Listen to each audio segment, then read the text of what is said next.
Hi friends, my name is Karan Walia. I am Director of Quality Education Academy, and today I am going to tell you about international relations about India and India-China, US, trilateral relations, how Indo-Pacific region is becoming a war zone, how Indo-Pacific region is becoming a war zone. First of all, we have to see what is the Indo-Pacific region. Indo-Pacific region. This part This part is called Indo-Pacific region. This part, including Indian Ocean, is called the Indo-Pacific region. So three, there are three reasons for that. There are three reasons for it. So first reason is the dominance nature of China. Second reason is Indo-US agreements, and third reason is the US and its allies in Southeast Asia. The first reason is dominance of China. As we know that there is a standoff between India and China at a Galwan Valley in Ladakh. Just a minute.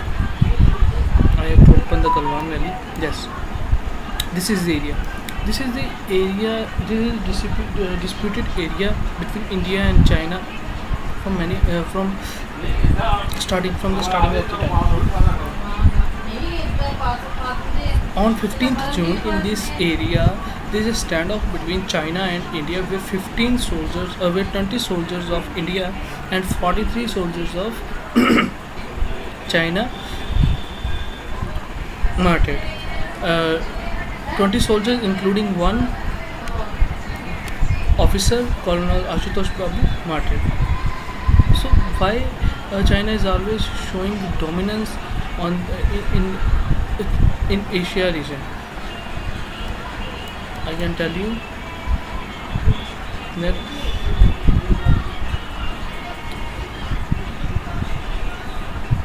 China want the dominance of whole the region. China ने क्या किया था सबसे पहले, यहाँ पे जो तिब्बत है 1962 में, इसके ऊपर क्या कर लिया था, ये एक ऑटोनॉमस रीजन था, ये एक इंटरनेशनल टेरिटरी थी, इंटरनेशनल नेशन था जिसको यूएन ने रिकॉग्नाइज किया हुआ था। पर चाइना ने क्या किया, इसके ऊपर क्या कर लिया, अपना कब्जा कर लिया था 1962 वॉर के टाइम। 1962 वॉर क्यों हुई थी, क्योंकि जो यहाँ के एडमिनिस्ट्रेटर थे दलाई लामा, वो भाग के इंडिया के धर्मशाला में आ गए थे और इंडिया ने उनको क्या दी थी, पनाह दी थी, एक अच्छे पड़ोसी होने के वजह से। अब ये दलाई लामा जो तिब्बत की एडमिनिस्ट्रेशन वो सीधा यहाँ से हिमाचल प्रदेश से धर्मशाला से चलाई जाती है। और चाइना ने क्या किया हुआ, यहाँ पे हांगकांग में, हांगकांग पहले एक सेमी ऑटोनॉमस कंट्री थी जो ब्रिटिश के अंदर आती थी, पर अभी थोड़े दिन पहले चाइना ने क्या किया है, स्पेशल एडमिनिस्ट्रेटिव सेल बना दिया है, जिसकी वजह से जो हांगकांग की एडमिनिस्ट्रेशन है वो डायरेक्टली आंसरेबल हो गई है किसको, बीजिंग को। सो ये जो हांगकांग रीजन है, इसके लोग इसके लिए ज़्यादा खुश नहीं हैं। तो चाइना ने यहाँ हांगकांग और मकाऊ दोनों के ऊपर क्या किया हुआ है, डोमिनेंस किया हुआ है। और एक सबसे इम्पॉर्टेंट जो है वो है ताइवान का अपना अलग कॉन्स्टिट्यूएंसी है, अलग एडमिनिस्ट्रेशन है, पर चाइना क्या करता है, इसके ऊपर अपना मालिकाना हक जताता रहता है टाइम पे। पर ताइवान को क्या है, इंटरनेशनल नेशन की जो स्टेटस है वो अभी तक मिला नहीं है, क्योंकि यूएन ने इसको रिकॉग्नाइज नहीं किया है। ठीक है, तो ये हो गए डोमिनेंस ऑफ चाइना। चाइना ने क्या किया है, अभी थोड़े दिन पहले ये जो पेंगोंग लेक का डिस्प्यूटेड एरिया है, इसकी वजह से इनके बीच में स्टैंड ऑफ हुआ था, जिसकी वजह से 20 इंडियन सोल्जर्स शहीद हो गए थे। ठीक है, 2017 में भी चाइना ने सिक्किम के नाथुला पास के ऊपर अपना अधिकार जमाने के लिए इंडिया के साथ स्टैंड ऑफ किया था। तो सेकंड रीज़न क्या है इस स्टैंड ऑफ के, जो चाइनीज़ फोर्सेस है वो इंडियन रोड कंस्ट्रक्शन को गलवान रिवर वैली में ऑब्स्ट्रक्ट कर रही है। वो नहीं चाहते कि हम गलवान रिवर वैली में अपने रोड्स बनाएं, ताकि हमारी जो मिलिट्री की मूवमेंट है वो आसान हो सके। पर दिस स्टैंड ऑफ के चलते इस स्टैंड ऑफ के चलते इंडिया रुका नहीं है। उसने 12,000 और वर्कर्स लगा दिए हैं इन रोड्स को बनाने के लिए। जो रोड है डाबरूक शौक और डीबीओ रोड, ये जो रोड है ये बहुत ही ज़्यादा इम्पोर्टेंट है इंडिया के लिए, क्योंकि ये एक स्ट्रेटेजिकल पॉइंट ऑफ व्यू से बहुत ही ज़्यादा इम्पोर्टेंट है। तो इसीलिए जो हमारी गवर्नमेंट है वो इस रोड को बनाने के लिए बहुत ज़्यादा जोर दे रही है। और चाइना का एक अपना स्टांस भी है कि वो दूसरों की टेरिटरीज पर अपना मालिकाना जताता ही रहता है। आए दिन कोई ना कोई इसकी कंट्रोवर्सी चलती रहती है। इंडो यूएस एग्रीमेंट्स, ये जो इंडो यूएस एग्रीमेंट्स हैं ये बहुत इंपॉर्टेंट है। इंडिया और यूएस में बहुत सारे एग्रीमेंट्स हुए हैं रिसेंट टाइम से। दोनों देश अपने एक दूसरे के बहुत ज़्यादा करीब आए हैं। जैसे सबसे पहला एग्रीमेंट है COMCASA agreement, communications compatibility and security agreement. दूसरा है LEMOA agreement, logistic exchange memorandum of agreement. तीसरा है general security of military information agreement. चौथा है basic exchange and cooperation agreements. ये जो सबसे पहला एग्रीमेंट है कॉमकासा एग्रीमेंट, इसमें ये दोनों देश एक दूसरे के साथ अपनी कम्युनिकेशंस बहुत ही फ्री रखेंगे, एक दूसरे के साथ फ्रीली बातचीत करेंगे, जिससे इन दोनों के बीच में रिलेशंस और भी अच्छे हो जाएंगे। जो दूसरा लिमोआ एग्रीमेंट है, इस एग्रीमेंट के अकॉर्डिंग इंडिया और यूएस एक दूसरे के मिलिट्री बेसिस किसी भी टाइम, चाहे वॉर हो चाहे ना हो, यूज़ कर सकते हैं। General security of military information agreement, इसका मतलब क्या है?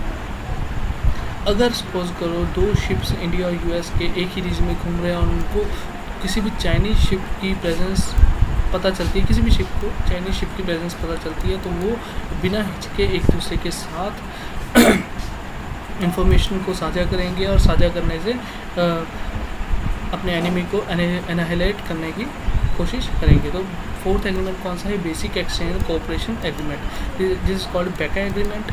इस एग्रीमेंट के अकॉर्डिंग इंडिया और यूएस एक दूसरे के साथ डिफेंस और प्रोडक्ट्स और जितने भी इम्पोर्टेंट प्रोडक्ट्स होते हैं वो एक्सचेंज करेंगे और कोऑपरेशन बढ़ाएंगे एक दूसरे के बीच में। पर ये अभी एग्रीमेंट अभी साइन नहीं हुआ है, ये आने वाले टाइम में साइन हो सकता है।